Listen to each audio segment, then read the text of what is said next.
तो गाइस आज जहाँ पर मैं रहता हूँ वहाँ पे पेट्रोल का प्राइस है 102 रुपीज़ लीटर और डीजल का प्राइस है 92 रुपीज़ लीटर। लेकिन क्या आपने सोचा है कि ये बनता कैसे है और ये बढ़ता कैसे, और ये एक बार बढ़ जाता है तो ये कम क्यों नहीं होता। तो नमस्कार, मैं यश बलराज पवार, और अगर वीडियो पसंद आए तो चैनल सब्सक्राइब करिएगा ही। तो हम सबसे पहले समझते हैं कि पेट्रोल और डीजल बनता कैसे है और इसको बनाने में पैसे लगते कितने हैं। तो देखो, जो पेट्रोल और डीजल है वो हम इंडिया में बना ही नहीं सकते।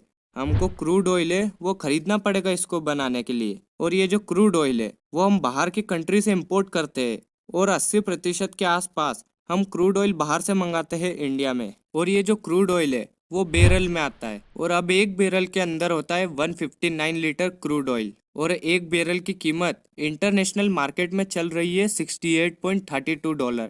अब आप मान लो कि डॉलर का प्राइस है 72.82 रुपीज़। तो अब ये 1 लीटर क्रूड ऑयल की कीमत 35 रुपये लीटर के आसपास होगी। अब इस 35 रुपये लीटर वाले क्रूड ऑयल को रिफाइन करते हैं, पेट्रोल अलग करते हैं और डीजल अलग करते हैं। तो अब ये पेट्रोल अलग करके कम से कम 40 रुपये का पड़ जाता है उस डीलर को, जो भी इस पेट्रोल को रिफाइन करके बाहर निकाल रहा है।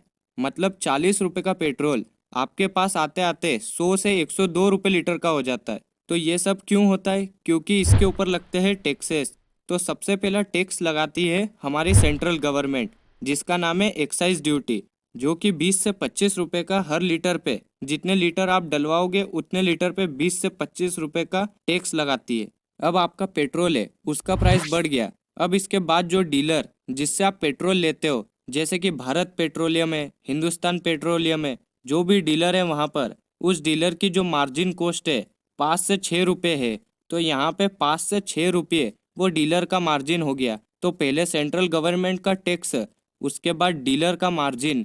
अब ये हर स्टेट में जाएगा। हर स्टेट पैसा कमाने के लिए अपने हिसाब से अलग अलग टैक्सेस लगाती है। और मैं जहाँ पर रहता हूँ एमपी में, वहाँ पर 28% तक का टैक्स लगता है। तो पहले सेंट्रल गवर्नमेंट ने पैसे लिए, अब स्टेट गवर्नमेंट भी अलग से पैसे लेगी।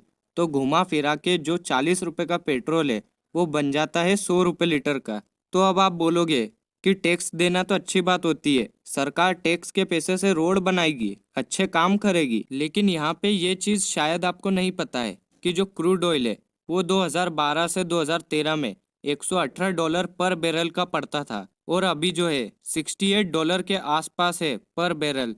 तो हुआ क्या, जब क्रूड ऑयल का भाव ज़्यादा था तब सरकार ने टैक्सेस कम लगाए, और जब क्रूड ऑयल की कीमत कम हुई तब सरकार ने टैक्सेस बढ़ा दिए। अब हुआ क्या, क्रूड ऑयल के जो रेट कम हुए थे वो बढ़ने लगे, और गवर्नमेंट ने तो पहले से टैक्सेस बढ़ा के रखे थे, और जब एक बार किसी चीज़ पर टैक्स बढ़ जाता है तो कम नहीं होता। तो अब हुआ क्या, हमें टैक्स के साथ साथ पेट्रोल के ज़्यादा पैसे देने पड़ रहे हैं, और सरकार अब टैक्स कम कर नहीं रही। तो यही रीज़न है जिसकी वजह से पेट्रोल की कीमत बढ़ती जा रही है। क्योंकि 2014 और 2015 में गवर्नमेंट को 99 करोड़ रुपए का प्रॉफिट हुआ था इस टैक्स से, लेकिन जब क्रूड ऑयल की कीमत कम हुई और उन्होंने टैक्स बढ़ाना चालू किया तो अगले साल 2016 से 2017 तक 2 लाख करोड़ रुपए का प्रॉफिट हुआ गवर्नमेंट को। मतलब इनका प्रॉफिट डबल हो गया। तो जब इनके पास ज्यादा पैसा आ गया तो ये टैक्स कम क्यों नहीं कर रहे? क्योंकि अगर ये 1 रुपये भी टैक्स कम करते तो इनको लगभग 13,000 करोड़ रुपए का लॉस हो जाएगा।